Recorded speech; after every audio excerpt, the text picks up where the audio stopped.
Brianna joins us in Pembroke Pines, Florida. You got to be careful how you say that quickly. You can get that all jumbled up. Brianna, you're on the Ken Coleman Show. Hi, Ken. How are you guys? I am living the dream. How are you today? I'm great. I'm happy to be here. Thanks for taking the call. Good. What's going on? Nothing. I guess I'm, most like a bunch of other people out there, and I'm searching for how to get closer to my dreams. Mm-hmm. So, yeah, that's kind of what's been the weight on my shoulders. All right, let's talk about the dream. 30-something. All right, what's going on? Tell me what you know, and then what you want to know. Well, what I know is what I'm good at, and what I want to know is how to apply that. Ooh, to I the love day-to-day it. Profession. All right, let's break down. What do you do best? Give me those abilities and qualities. Talk to me. Okay, I'm a very good writer. I'm a natural reporter. I'm really good at public speaking. Mm-hmm. I'm really good at giving presentations and like orientations, anything in a group setting with a big group of people. Mm-hmm. And I love, like I said, I love to write. I love to storytell. I'm an empath, so I love, just telling other people's stories. Yeah. That's the true passion. Now, you said, this is great, but you said something that was interesting. I just want you to break it down just a little bit more. And that is, you said you're a natural reporter. What does that mean?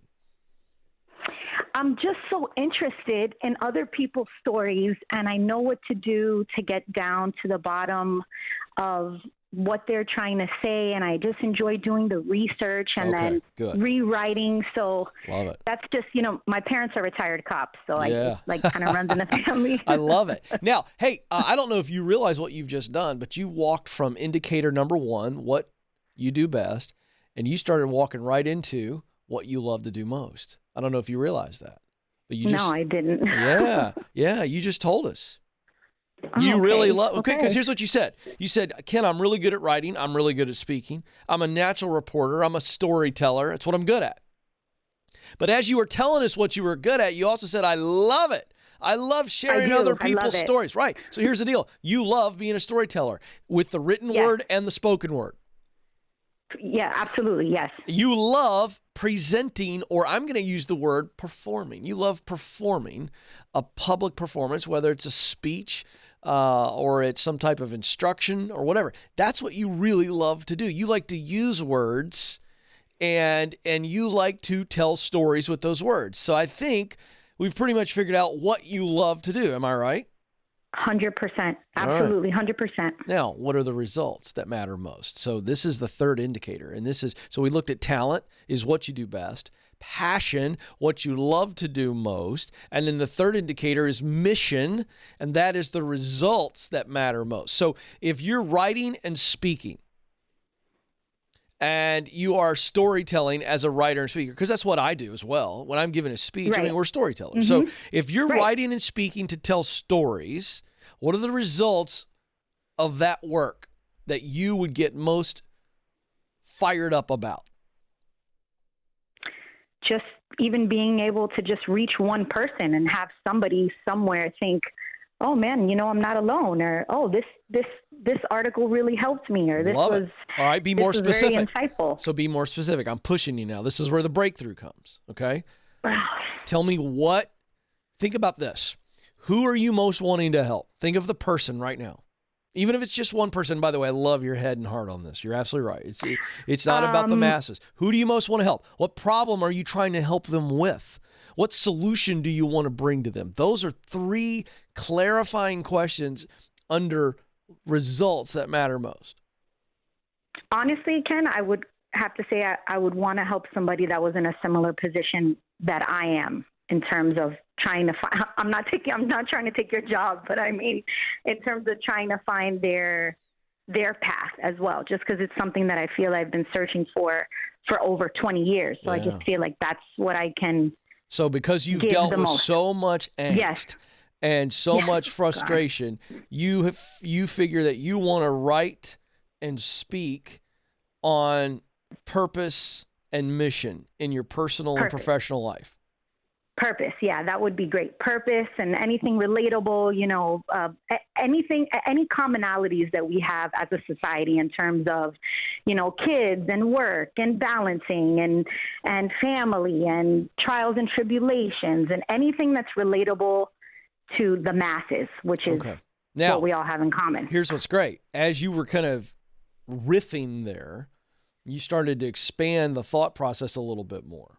And you were going, well, I want to help them with parenting, and I want to help them. So here's the deal. I just think you want to help people be intentional to maximize their potential. And I think you still have to figure out which category, because you can start out by just doing a lot of, personal growth stuff. But at some point you want to start to hone in on your message and your methodology. That's your homework assignment. Okay. Okay. So I want you to be thinking, what's my specific message?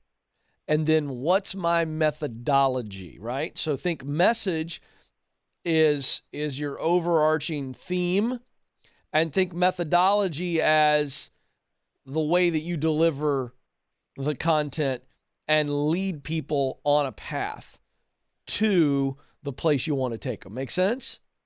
Makes sense. All right. So that's what you got to start working on right now. Now, this is something that if you want to be in this space, this takes a lot of time to build a platform necessary, and you don't just build a platform overnight. This is starting small and staying in the small and getting really good at the small stuff. And then as you continue to get better delivering written content to small audiences and delivering spoken content to small audiences, then you get the opportunity for more of an audience. And then you just stay with it and stay with it and stay with it. So what I'm telling you is, I'm excited for you. I think this is what you want to do. You want to be a content provider. For sure. All right. Now, that means you're going to have a day job to sustain you while you pursue the dream job. Are you tracking with me on that? Correct. Yes, all right. Absolutely. So that's what I did, and I want to encourage you that you can do that. And that's what you should be doing. And so I want to make sure that you, certainly in this downtime, that you are creating something every day. And that you are, and we're talking content here, and that you are putting it out there, okay? And then I want you, after you put it out there, I want you to edit what you put out there. So the next time out, you go, okay, I'm going to edit that a little bit, and I'm going to change a little bit. I'm going to keep trying some things, and then you just repeat the process. That's what your rhythm needs to be now and going forward. And you need to be thinking about podcasts and social media and putting content out there. You also need to make sure that you are filling your bucket. See, the dangers that a lot of content providers people that want to be content providers, the danger that they fall into is they run out of juice because they're just putting stuff out and they're not intaking. See, you cannot give, Brianna, what you do not have. And so I'm going to pivot for a moment to the rest of you out there who want to be in the content game. There's two things you've got to do to sustain this thing and stay with it long term. Number one, you've got to be inputting a lot of content that inspires you. What moves your heart? What fires your head? And what moves you mentally and emotionally, that kind of stuff that stimulates you and fires you up. That's the kind of stuff you need to be consuming. And then you filter it through you, and then you put it back out there. But if you're just putting stuff out there and you're never taking anything in, you're going to hit what they call writer's block and all this kind of stuff because you're not receiving anything. You're not thinking about what you are dealing with and what you are facing and what's challenging you and then what's encouraging you and what's equipping you. So I just gave you some gold there. You cannot give what you do not have. You just can't. And so make sure you understand that, because to stay with it over the long haul, it's pretty quickly in the journey. I'm talking like in mile 1, you're going to have to fall in love with the content, fall in love with the methodology, fall in love with what you're consuming. Because if not, you will fall off the path. I can just tell you. If it's just a task, if it's just a chore to try to get somewhere, let me tell you something. There's no juice there. You got to fall in love with what you consume. I'm just going to be very candid with you. The stuff I read, I love reading psychology. I just do. I love understanding how the human brain works and how it affects the rest of us. Our whole body, our physiology, our emotions, everything. I do. I love stories of men and women throughout history who had the odds stacked against them and they still saw a vision for the future that they felt they had to create. And so they did, and they overcame the odds. I love reading about purpose and mission. I love reading about visionaries. In other words, everything I talk about on this show, when the cameras are off and when the mic is off, I can tell you, you want to ask the people that work with me if I'm passionate about this stuff off camera? I am. It doesn't make me better than you. I'm not saying that to pat myself on the back. I'm using myself as an example for you. You got to love, especially if you're in the content game. But even in your business, your side business, you got to love the mission. That's the results. Remember, I'm breaking this down. I'm riffing a little bit. I'm going to get to you, Nathan, next. So hang in there. But here, this is really important that you get this. Whether it's a side hustle or you're in business, or you're working for some other industry or the role that you love, you've got to look at those indicators. What you do best is just simply the tools. Your abilities and qualities are just the tools you use to then do work, create something that produces a result. So you use what you do best to do what you love to do most, to produce results that matter most to you. Understand that last indicator, that mission column. Understand something. You have got to have a deep heart connection to the results of your work, or you won't stay the course.